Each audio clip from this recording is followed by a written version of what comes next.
ഒരിക്കൽ 2 മക്കള് പറയുകയാണ്, ഒരാളോട് ചോദിച്ചു, നീ അനുഗ്രഹിക്കപ്പെടാനുള്ള കാരണം എന്തുവാണ്? അതെന്റെ പിതാവാണ്.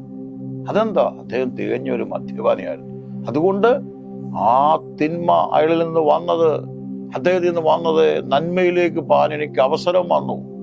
അടുത്ത മകനോട് ചോദിച്ചു, നീ ദുഷിച്ച രീതി, നീ അപ്പനേക്കാൾ മോശമാകാനുള്ള കാരണം എന്തുവാണ്? അതെന്റെ പിതാവാ.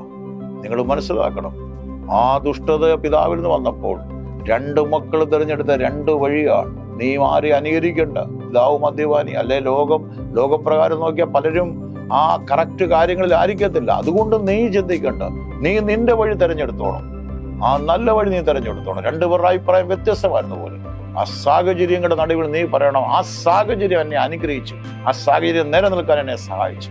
അത് നീ പറയണം. അല്ല ആ സാഹചര്യം തകർത്തൊന്നും പറയരുത്.